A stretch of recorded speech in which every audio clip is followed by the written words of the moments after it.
Welcome back. All right, so we had the one early game today. We've got 8 games tonight. So I've got 2 boards ready to go for tonight's games, but I want to review this one first. Nashville Predators in against Tampa. For Nashville, they need to go on a run, and they need to go on a run now. And they're definitely a team that's capable of it. And today showed a lot more fight back, and yet at the same time, I think for Tampa, we're still going to have that conversation on some level about McElhinney. Though, let's go through this because I think there's some storylines here that if you're a Canes fan, you got to be excited about because Carolina's still number one, right? They're number one on a board that I have here as well. Just spoiler alert. It's still early in the week, so it doesn't spoil how it's going to end up on Saturday. Pekka Rinne in again with Saros out. Rinne playing pretty darn well, feeling like it's 2018 all over again or 2017 all over again. Maroon and Harper had a fight at 2 minutes and 56 seconds. So these teams get into it right away. And Nashville, they led in shots 2-0 at 3.5 minutes, and then they get a power play. So this was a game that started out very well for Nashville, and they played pretty darn well throughout. Shorthanded chance for Killorn. That penalty's killed off. The Bolts having some issues with turnovers early in the game. No shots for Tampa until 7 minutes and 52 seconds of the first period. Now, the shots will tell you this game was very one-sided in the end. On some level, that is true. But Nashville, I thought, played a very good game on the road. Some pressure from the Bolts after that first shot, and then both Rinne and McElhinney had looked good to that point in the game. Predators had a 3-on-2 that looked dangerous, but was offside. That was around the halfway mark. And the Preds had been the better team to that stage of the game. I think they led in shots 6-4, something around there. McElhinney then denied Forsberg. Rinne denies Palat. Tampa Bay gets a power play. Tampa Bay presses with 5 minutes left. Rinne held a chance from Killorn. So overall, pretty darn good period. Hedman was in beast mode in the final 2 minutes as he looked for a career point. I think they said 500 for him. And yeah, he wasn't going to get a point today, but he was not for a lack of trying. Fabro denied him a goal. So it was going in the net. It was behind Rinne, and Fabro on the line knocks it out. Rinne, I believe, owes him a beer for that. So, socially distanced beer, Pekka Rinne. More Bolts chances then in the final minute, but we go to the second period, still scoreless. And I thought, for Nashville, it's a good road period, and they're scoreless. So, they're on some level you're thinking, oh, not again, right? You're going to have a good start and then falls apart, especially when you're up against the Tampa Bay Lightning. 22 seconds in, Sissons takes a penalty. So Tampa Bay gets a power play, but it was a really strong penalty kill by Nashville. So Tampa's power play, which came into today with really good numbers, today Nashville took it out. Tolvanen then scores from Johansson and Forsberg at 3:58. And that's the Jofa line. That's where you'll have Johansson, Forsberg, Arvidsson. Tolvanen's fitting in pretty well there, at least in this game. And Arvidsson may not be back on that line for a while, which may end up being okay. Arvidsson only came into today with 3 goals to his name, and there's a change needs to happen for him to get off the rough patch he's been going through. Tampa Bay presses at 7 minutes. The Predators would then press right back. We then get a power play for Nashville, and they score on it. Arvidsson gets his 4th of the year from Haula and Yarncroke at 9:14. Then we get a power play for Tampa Bay. This is where you expect Tampa Bay to come back, right? They're down 2-0. You expect a strong power play, and no. Shorthanded goal, Yarncroke from Ekholm and Rinne with the secondary assist on that at 11:46. It's 3-0 for Nashville. So when Tampa Bay's getting chances, Rinne's stopping them. Rinne even gets an assist here, and McElhinney is not making those needed stops. So while I don't look at any of these goals and say, well, McElhinney needs to be better, we're not getting those highlight reel stops from him either in that second period. Tampa Bay then had a 2-on-1, and pressure after that was denied.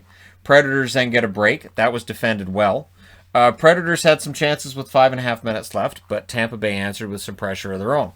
Olivier has a break. McElhinney made the save on that. Tampa Bay had a chance with 3:10 left. That goes wide of the net. So we come out of the second period. It's 3-0 in favor of the Nashville Predators. They were outshot in that period. Honestly, it was a pretty evenly played period. But again, every time Nashville got a chance, it seemed like they were going in, and Tampa's weren't. Third period, Olivier decides he'll take up Maroon at 3 seconds. So Pat Maroon with 2 fights today. So that's 10 penalty minutes there. And Olivier in his first fight at 3 seconds of the third period. So again, Nashville showing they're ready to go. And for Maroon trying to fire up his team here. First minute, there was a chance for the Predators. Sissons then gets a break. That was defended.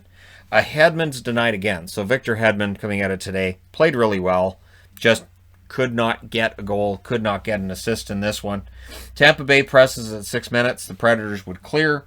Heavy pressure by Tampa, but the Predators holding.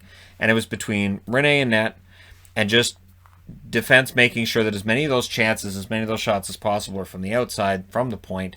Rene can see them. Standard defensive stuff. But, at this point I'm thinking, this is probably Rene's best game of the season. I write it on the board. No sooner did I write it on the board than Stamkos gets a goal from Gordon Killorn at 10:03. So that went in off Fabro's skate. And when Nashville fans say, well, why didn't Rene get a shutout? It's right here. It's me. I wrote Rene's best game of the season. Even though there's a question mark there, Tampa scores right after. Clearly, my powers went through the television and Tampa got a goal. So I apologize to Nashville fans on that. Forsberg then had a chance that was saved. Point had a chance as well. That was defended. Arvidsson blasted one wide with 6 minutes left. Tampa Bay pulls the goaltender with 3 minutes left. And again, they had chances. Nashville also had chances at the empty net that didn't quite go, but eventually one does. It's Ekholm from Fabro and Yarncroke at 1940. And my thought on that was, so with all of the rumors about Ekholm potentially being traded, could that have been his last game as a member of the Preds? They win this one 4-1. They go to 12-16-1. For Tampa Bay, they drop to 19-6-2. I don't think there's anything to worry about if you're Tampa Bay yet. Again, the one concern I might have is, so when McElhinney's in net, does that show that the team needs something else at the backup spot? Does the team not get more goals today in part because they're concerned? It's going to get overanalyzed by some, I would guess. But I do wonder if Tampa's going to make a move at the backup spot. Shots in this one were 10 apiece in the first, 13-9 in the second in favor of Tampa, 16-7 Tampa in the third. Rene was great. Final shots 39-26 for Tampa. Power plays, Nashville 1 for 2, Tampa 0 for 3. On the hits, Tampa Bay out-hit them 20-17, which is impressive considering they also outshot them. Blocked shots, Nashville blocked 12, Tampa blocked 8. Pekka Rinne saves 38 out of 39. McElhinney saves 22 out of 25 in the loss. If I had to do a 3 stars, I didn't see the 3 stars weren't done by the time I started recording this. So I'll say Rinne first star. Second star I would go with Yarncroke's shorthanded goal was huge. And he had the assist as well. Third star, I would lean towards, I'll say Tolvanen. Tolvanen third star. So there you go. Let me know your thoughts in the comment section below. Question about this, of course, would be, can Nashville get on a run? Are Nashville a team in the Central that maybe in the second half of the season we can see them go on a run, and maybe they're the team that ends up taking out the Chicago Blackhawks? Question, let me know your thoughts in the comment section below as always. Don't forget to hit like and subscribe if you're browsing your way through, you just happened upon this video.